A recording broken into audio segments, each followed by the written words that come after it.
welcome to the podcast. Thank you. Thank you for having me. So, before I get into, you notice how it's not even a transition between how I talk, by the way, it's just like the same conversation. Yeah, Um, because I'm the same way. I always think of like Michael Jackson or Prince. I was like, your voice is deep, and now suddenly when you're singing, you sound like a different person. Right, right, right.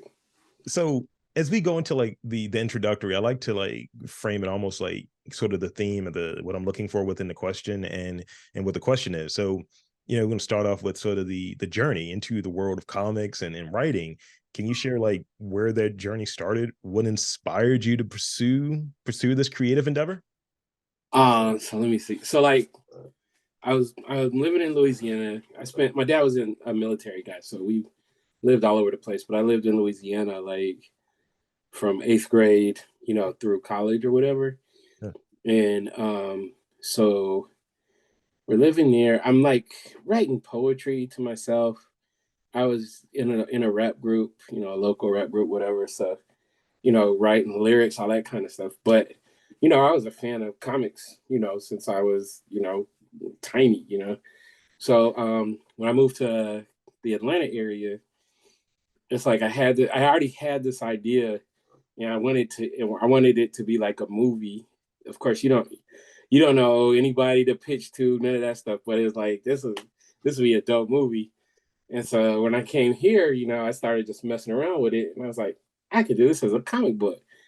So I started looking for artists, and it probably took like 6 months to find an artist, because people were like catfishing. They were like, Hmm. I did this, but then come to find out they traced it, or whatever. It was bad, man. It was bad. This is like the late, like the early 2000s, and this dude that I played basketball with, that we hung out and stuff. He was into comic stuff, and so one day he comes over to my house with this guy, this young dude. He's like, "Hey man, meet my this is Marcus, who turned into now he's called Marcus the Visual, fancy schmancy." So he brings Marcus to the crib. Is this is this going to be recorded, or like is it will the video show on the podcast? Because I can show you. All right, so this is the book. It's called Starving Artist. This is backwards, but this is what we created all the way back then, and we called ourselves, doing it so we could enter into this some kind of contest or whatever. And so we cranked this bad boy out. People get mad at me when I tell them we cranked this out in like a month, because you know how long it takes for us Yeah, to, yeah, to do books now. So yeah, that was the beginning. And we put it in a shop, Criminal Records, real cool shop in Little Five Points, Atlanta. Dude was like, "Yeah, I'll just take a few. We'll see how it works."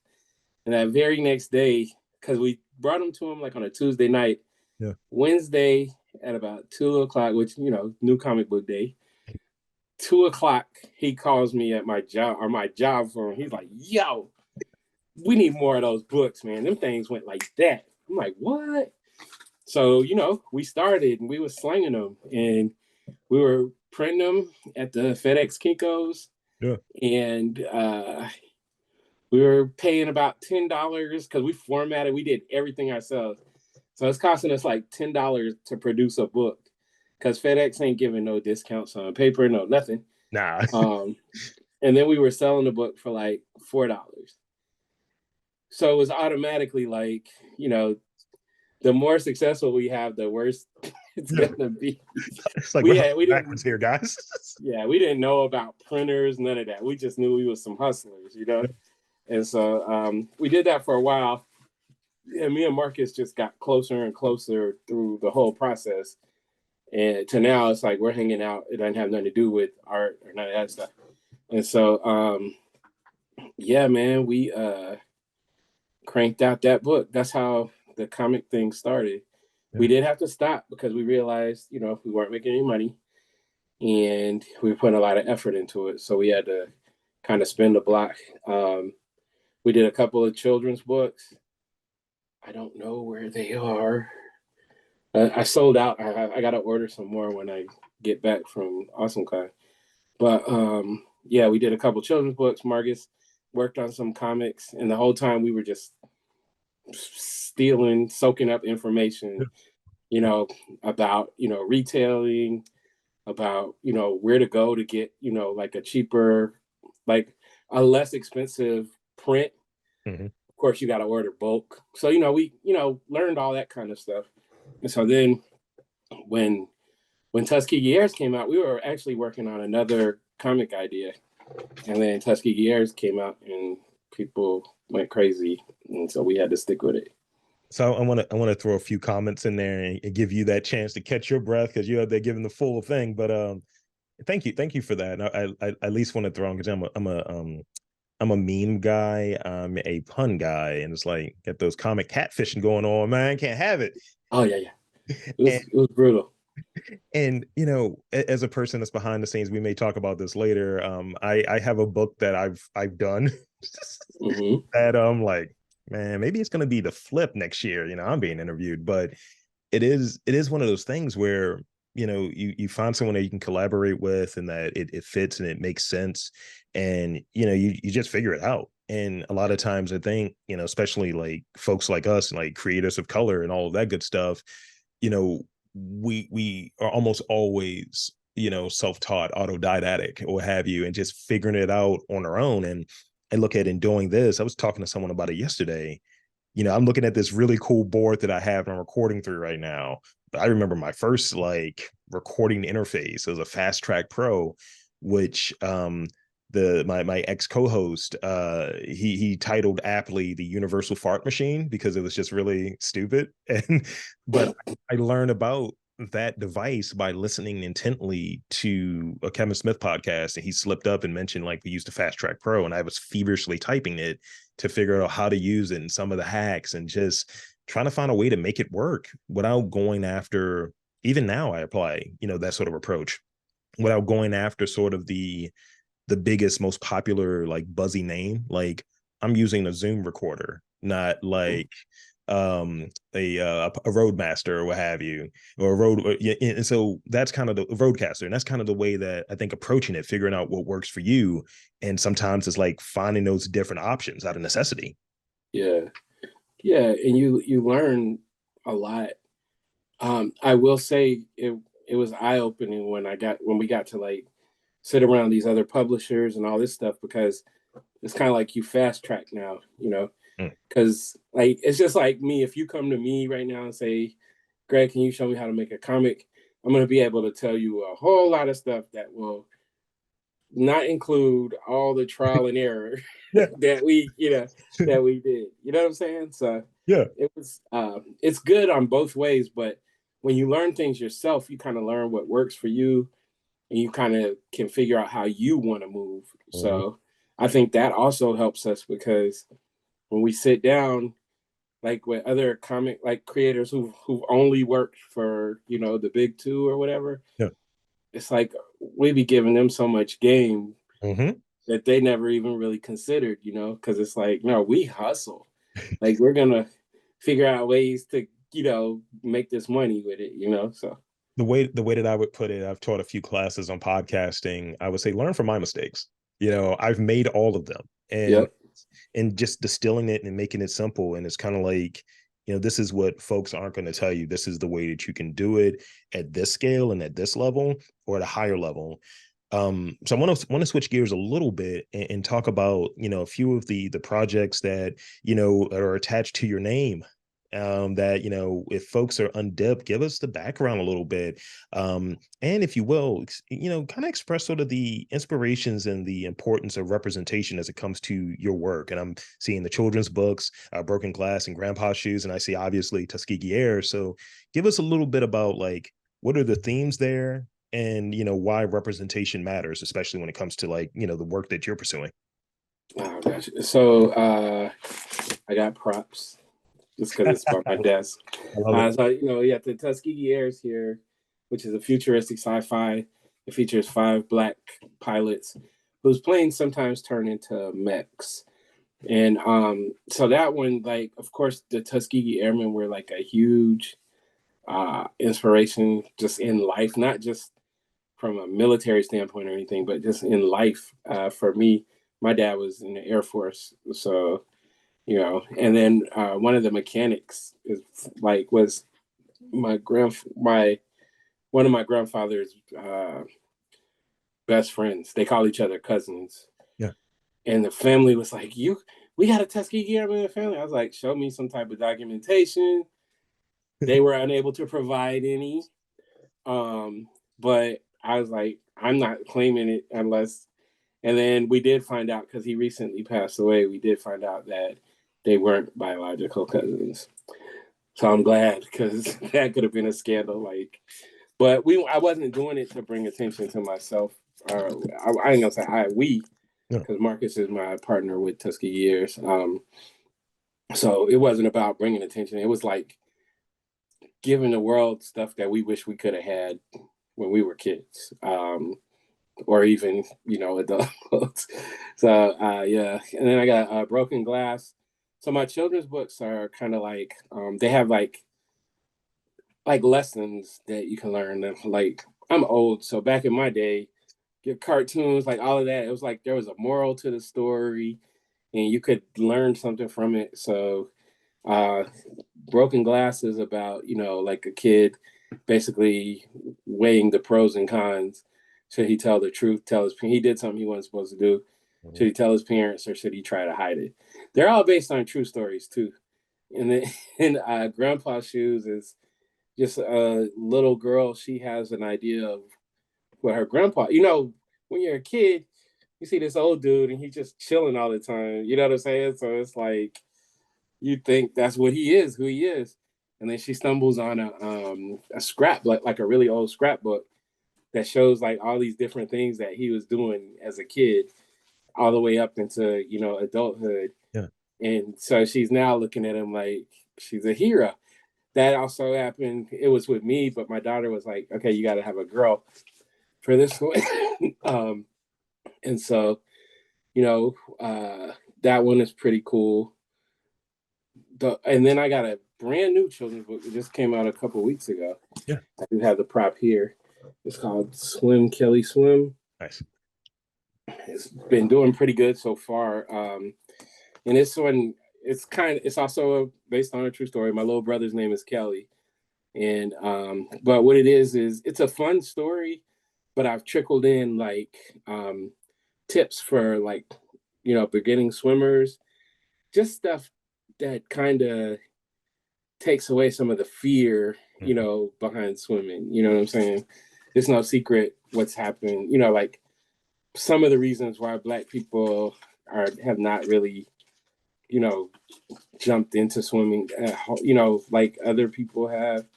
So it's kind of just to, excuse me, I knew that was coming. It's kind of just to get rid of some of the stigmas behind it and some of the the fear. Yeah. So yeah, and then what else? I got more props. The Search for Sadaka. Yeah. Which is a historical action adventure. It was inspired by the Tulsa Black Wall Street Massacre. This just came out today. I don't know if you heard of that. No. So I was part of the Milestone Initiative with DC Comics, and part of what we did, they took 12 artists and 12 writers. So part of what we did was we wrote we created stories. So this is my DC comic. You can't probably see that good. This is my DC Comics debut today, June 6th. And so yeah. And then I got other stories like Little Rock Files is coming soon. And that's like a noir detective 80s type of story. So I mean, I'm sitting here, my teeth are dry because I've been smiling the entire time because I love what I'm hearing, and it feels of the sort of representation and sort of craving of the things that I miss, like I'm old as well, by the way, for context. So you mentioned like you said Memorial. I was like, yeah, no one's half the battle, guys, or whatever. And don't smoke after school and all of that stuff. And I will say, like, you watch things in media, whatever the media, because I think a lot of things are adaptations, right? And I find like a lot of times certain voices just aren't there, or they are there, but they're trying to do too many things. And I've said this, it's not necessarily comic related, but it could be adapted into a comic, or even a book because it comes from a book. But I think of the Easy Rollins stuff. Like, why don't I see that as a noir thing on HBO? We got Perry Mason. Can I get that? We've seen Yeah. Denzel in that role before. We can cast John David Washington. I don't care. Make it. You know what I mean? So when you mention, we're going to do, something that's noir, we're going to do something that's in, historical. We're going to do something that kind of keys in on, these historical things that have happened and affected Black folks. It hits, on different stories that we've seen, like whether it's Lovecraft Country, whether it's any of these different things that are blown out in a broader, more crossover sort of way. Yeah. And that's, I'm a history major. Everything that I do is not based on history type stuff, but a lot of it, like I'm able to, like even in this story, I the one that's in the milestone, Mhm. I chose to like reference the 1927 in New Orleans. uh there was like super huge flood that was flooding. It was really impacting like the southeast United States. Yeah. And so New Orleans, they decided to bomb this levee. uh and so it would, you basically could flood, the undesirable areas and keep the affluent ones, you Hmm. know fresh. Isn't that And something? yeah, and so they did it again in the 60s. So remember when Katrina happened Mhm. and those people were coming out saying that they heard, and Mhm. people were like trying to shun them and everything? It's like, no, there's real like in the 20s, they didn't even, it Yeah. wasn't even kept undercover like it should have been. If it would have been, would nobody would know about it today. You know what I'm saying? It So it's one of those things that makes me think about like sort of how I feel about like cultural preservation. I think as the annals of history erode and we get more and more past a certain point, it's just like, oh yeah, that's old. That never happened. It's like, but it did. When I talk to folks, like I do this podcast and I go into different, like I was, touching on before we got started, I've spent time in Philly doing a lot of interviews. And what was it like the Project Move, what have you? And I heard mhm. folks talking about that, and they were like, "Yeah, that was in 1985." I was like, "I was born in 1985." I was like, "That's not that long ago." As I look at my gray hairs, and and just like, oh, this isn't like that far removed. These things are still happening in different ways. So And have it's not like I watched that on TV. yeah, You know what I'm saying? Like I watched the coverage on TV living in Missouri. yeah, Watch the, when we think like we want to believe that, oh, it happened so long ago or whatever, but no, that still that impacted me as a child, mhm, especially listening to their coverage. They made it sound like these were some terrorists that was getting ready to blow up the world or something. yeah, So it's like, that kind of stuff impacts like. And when they talk about how like trauma gets passed down genetically mhm, and stuff like that, it's like it wasn't that long. It wasn't long enough ago. You know what I'm saying? yeah, It wasn't long enough. Like in 19, like there, I'm sure in New Orleans there were some people that were alive in 1927 that experienced this Katrina thing.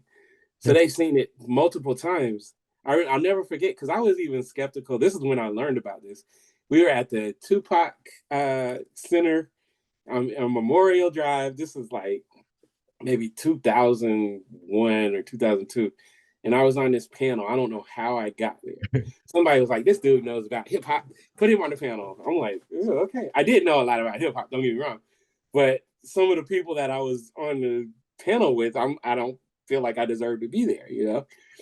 Um, but there was a lady who stood up and made a comment because I'm not gonna say who it was, but one of the panelists kind of shunned, like poo-pooed the whole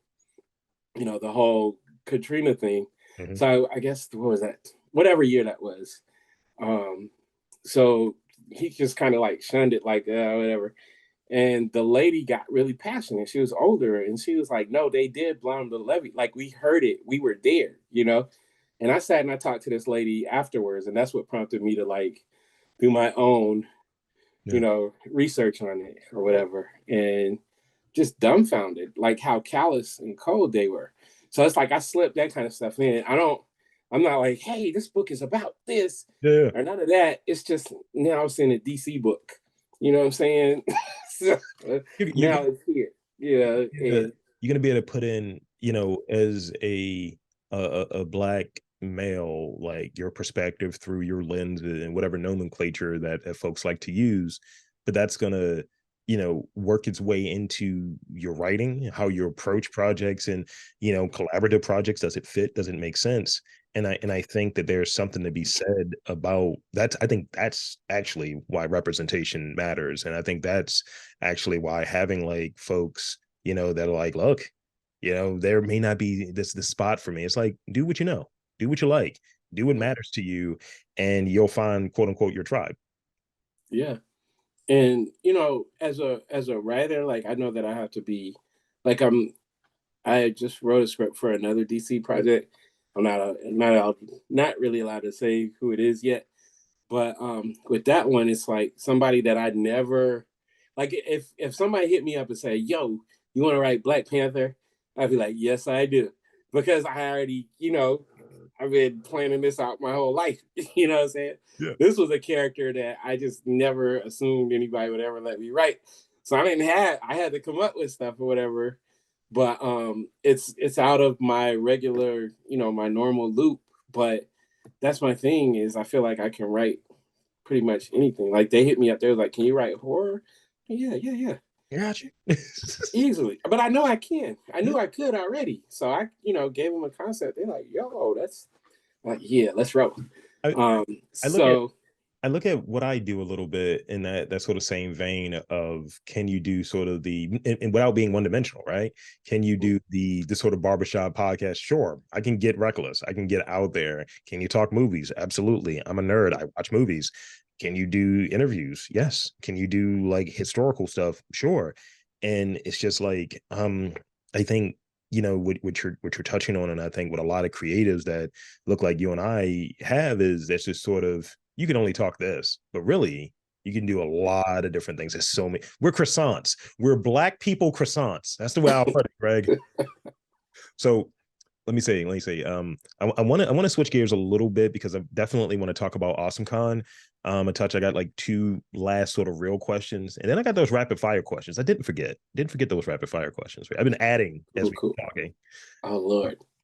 And so let's speak about the significance of AwesomeCon and conventions, but specifically AwesomeCon, like for creators like yourself. Because as I touched on before we got started, I've seen you there multiple times. I'm not stalking, but I'm going there. I haven't dressed in my cosplay yet, but Mhm. I've been popping up and with different beards. But so give me sort of that context of the significance of AwesomeCon for creators and being around like in that community.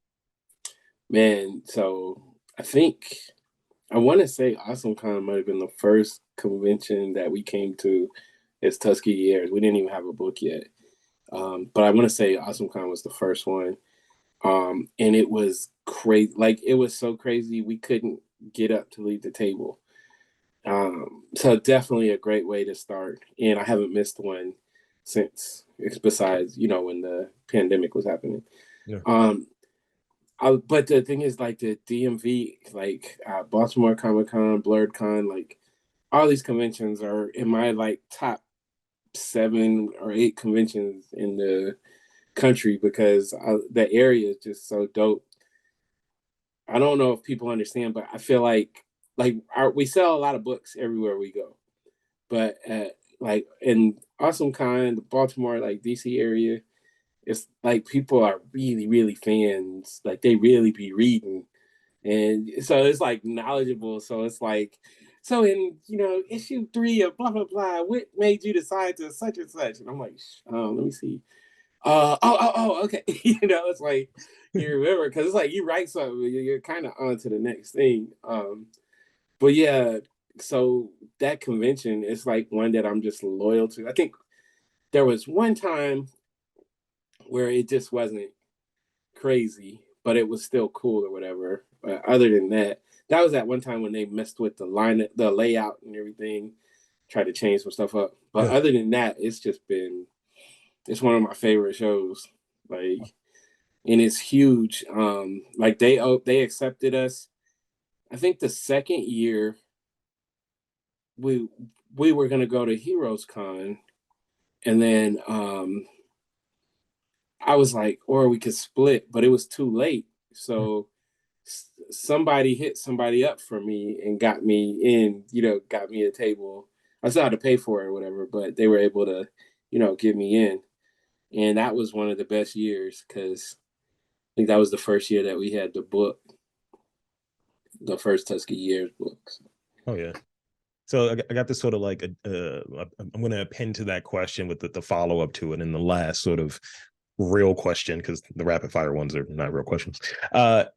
So for prepping and preparing for sort of Awesome Con convention season, what does that like prep look like from the fan perspective and from the guest perspective? Because I would imagine you've been in both sides of it. I would imagine that there are folks that you want to see there that are like doing work that you really like, and I've seen you there as a guest multiple times, posted up. So talk about like what that sort of setup and that preparation looks like from both perspectives. I mean, how much coffee is being drank? Because it's a long time, I would imagine. Man, so like our thing, I think the part that I try to get like creators to understand is having books on tap to where, like I already know how many books I'm taking to AwesomeCon. I already got all that, but it's a lot. So you gotta be investing in your books ahead of time, because sometimes you can get books back kind of quick, but other times, depending on printer schedules, it could take weeks. So, there's that, like planning out the travel, hotels, like all that kind of stuff is a whole different beast. I'm pretty good at that. Cause I used to have to plan my own travel when I had, like a corporate job. Mm-hmm. So I got all of that on lock. But you still got to do it. You know what I mean? It's a lot. I feel like we're pretty much automated at this point because I got a crap ton of books. I got everything. So I was just like, that's not, it takes me longer to figure out what clothes I'm gonna bring than it does, finding the books or whatever. But yeah, and then from the other side of it, because even us, like as we're fans of all this stuff, right? So there when I'm looking, I'm like, oh, such and such gonna be there, blah blah blah. Hey Marcus, at this time, I'm gonna leave the table for about 30 minutes. You good with that? And vice versa or whatever. We try to be at our table as much as possible. Mm-hmm. So if we're not there, we're either at the bathroom getting food or up in somebody else's business or something. But yeah, honestly, we don't. I was laughing. I saw this funny this TikTok where this dude made a bread sandwich. And I'm just laughing, but I'm looking at it funnier because we don't do it very much anymore, but we would buy like a big pack of Hawaiian rolls because it's like sometimes you can't leave the table. Yeah. So it's like when you get hungry, you just pop a roll. And people be like, y'all don't have nothing else. Nah, man, this is like sustenance.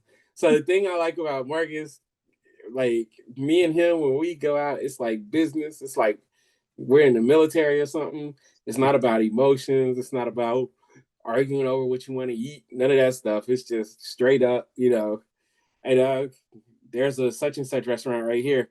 All right, let's stop there, So we're there to, and it's fun though. We have a lot of fun, but we're there to meet the fans. We're there to make new fans. We're there, for that experience. So yeah, we don't do a lot of partying. We be going to sleep, like the whole thing. I'm the key takeaway I'm taking from that is you got to pop a roll sometimes. You just got to. You just gotta pluck one out, man. Shake it from the rest of them, and and we'll definitely pop over and see you when we're there, because I remember last year, this is a thing that pops up and just stays in my mind. I think it was you were at table, and my girl got like a couple books, and Tuskegee Heirs, and she was like, this looks like my son on there. That was the selling point for her, so it speaks to the art. And then she was just like, did you read this issue yet? And I was like, all right, tighten up there, fangirl. Jeez, I thought it was for him, you know what I mean? That's one of our things, man. Like, really passionate about, showing the different skin tones, hair types, like all of it, because we've seen it. Like, even with my previous children's books, I had a lady, I was doing a signing. This lady was flipping through the book. She started tearing up. And I'm like, what? And then she holds the book up and holds this image up of the kid's mom. And I'm looking at it, and I'm like, uh, uh, uh, you were not used as, I don't know you. We did not use you for a reference. You That's even great. had the same color shirt on as the lady. You know what I'm saying? And she bought the book for herself because she was like, it looks like me. So we've seen that from little kids Mhm. all the way up to, like we have like a 70-year-old that cosplays our stuff. You know what I'm saying? And it's like that's the stuff that we're really cognizant of. We really put a lot of effort into that to make sure that we're showing our people in a, in the light that they deserve, because our people are beautiful. That's great, and I think that's where we can stop with the real questions. And now it's time for these. I got four of them for you. These rapid fire questions for you. How rapid do I have to fire? Because I Uh, be thinking a lot. don't overthink them. I gotta tell people, don't overthink them. All right. And I'm gonna treat this almost chat GPT-ish. It's like in Mm-hmm. these confines of convention season. All right, let's put it that way for this first question. Okay. What is your go-to food? You were talking a little bit about popping a roll or what have you. What's your go-to food? You got that lunch break. You got that. I'm gonna be away for like a half an hour, whatever. What are you getting? Are you getting hot dogs? Are you getting like nachos? What are you getting at the convention? It's a case by case. I be looking at other people's food, you know what I'm saying? So like if you're nachos, if it's just like the basic, chips and some cheese, sometimes you gotta do it. Don't get me wrong. But Sure. it's all about options. It's also about, so there's stomach maintenance that goes into this, right? Like you gotta get foods that aren't gonna, make your stomach go wild. So sometimes it's just a look. And you get to be my age. Sometimes you can just look at it and be like, Nah. what's the dude on the TikTok talking about my stomach's bubbling.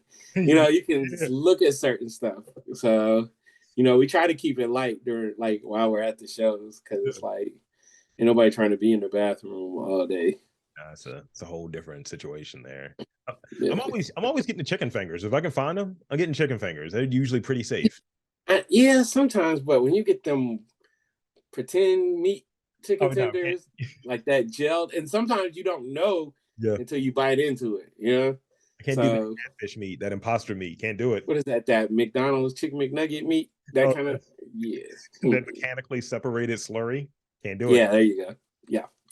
So it's case by case. Pizza hardly ever fails you. Sometimes it's not great. Like I'm not gonna say the convention a couple of weeks ago, but they had pizza. Pizza will, sit in your stomach for a while, so you won't be starving. But it wasn't really good. But we did eat that like every day, pretty much. Hey. Um, if you could have a superpower for 24 hours, what would it be? Only for 24 hours. For 24 hours, you're doing the trial. You know what I mean? Is time travel a superpower? It is. You're cheating a little bit, but it is. I'm a writer. I figure out loopholes. Uh That's huh. what I do. I hear But you. if time travel is there, then it would be that. But if we're not gonna consider that, I probably would just fly, man. I mean, I flying. just need I need an alarm to let me know when my 24 hours is up. No, that's great. I mean, we always look at like, man, I need superhuman strength, speed, whatever, invisibility. But some of those like sort of simple ones is like, look, you could fly. Like that's a thing. Yeah. and Yeah, you can just get to where you need to get to. But I like that initial answer. I like that sort of loophole you found. I like it. I like yeah, it. yeah. But flying. So if it's only 24 hours, then you can, whatever power you have, you're not gonna be able to do too much. If I could time travel in 24 hours, I could change a lot of things. But if I can't do that, then I would just go see everything in the world that I feel like I should have already seen. I dig it. Um, from your standpoint, you talked about just college, comics has always been like a thing for you. So who is the most relatable? Well, it could be comics, it could be pop culture related. Who's the most relatable character to who you are, personality wise? Like, which character do you relate to most? Let's see. So I always thought it was Peter Parker, but the black version. Nice. Um, but then Static came. Yeah, so like Static or Miles Good. Morales, I think probably because Peter was there, man. But that was when I didn't have a lot of options. But now, like just thinking of me as a kid, like being, Peter, I mean Miles or Virgil, one of those. Good. This is the last one I got for you. Um, uh, thinking back to growing up or what have you, what is the one comic that sticks out in your head? It doesn't have to be your favorite, but it has to be the one that you're like, when I think about sort of my childhood bedroom or comics or whatever, what is that one comic that sticks out for you? For me, it's always X-Men for me. So what is the one for you? I think it wasn't in a good way. Um, I was like super observant as a little kid, right? So I would look at art and I would always be like, why are the black people not, why? Yeah, yeah. You know, later on I found out, that they actually were, they were saying stuff like dark skin doesn't look good on paper and Oof. yeah. Yeah. So even with the milestone, I'm gonna go off something just as for a quick second. Even with milestone, like they were the first ones that were like, okay, well, we have to like do some real painting, like we're gonna do some other stuff to make sure that these skin tones look good on paper. But anyways, so like I remember sneaking into my cousin's comics and my big cousin's comics, and I saw like Jungle Action, and I saw Man Ape and the Black Panther, Umbaku, and I was just like, Mm-hmm. yeah. And I think that was what started me like kind of pulling away from it because it's like it's just when you're little, you don't know how to articulate this stuff, but it's a feel, and it was like a gross feel, like, Mm-hmm. and then I like just knowing pretty sure it ain't no black man writing this stuff. Mm-hmm. So we're being depicted, and growing up in the '80s, we saw that all the time. The stereotypes, the savage depictions, the oversexed, the small brain Negro. Like we saw all of that. So I think that was actually the beginning of me kind of pulling away from comics because it's like at least with sports, even if you don't like me or even if I don't, at a certain point I gotta be on the field or the court, and then I'm gonna show you that I'm better than you. You know what I'm saying? Whereas like in this kind of stuff, it was like early on, I was just not happy with how people were depicted. Like I'm able to go back and look at some of it now with a better level of understanding and Sure. everything. But so at that time, they were being very like when they created Black Panther and all that, they were like way ahead of their time. It's kind of like an analogy I use when people think of the Boston Celtics. They think of Boston, they think of the racism, don't nobody want to go there. And it's crazy because that was like the first team where the coach and the owner was like, I don't care what y'all say, I'm gonna bring a whole bunch of black people in. So it's like now you're looking at them like, ooh, they're the scum of the earth. But Red Auerbach at least was honorable, and what he did paved the way for everybody that came after. So that's kind of how I look at them now. Whereas when I was younger, I was, Furious Styles. I was ready to let's just burn it down. I like it. I like the Furious Styles reference. That's one of my I have multiple Lawrence Fishburne related doppelgangers in pop culture, and it's a cross between Jimmy Jump and Furious Styles. Those are two very different dudes.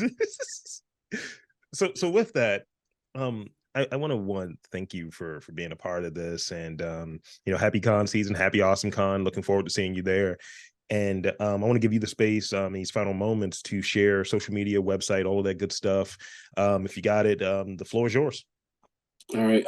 So yeah, IG Greg_Burnham and then the number 7. Follow me there.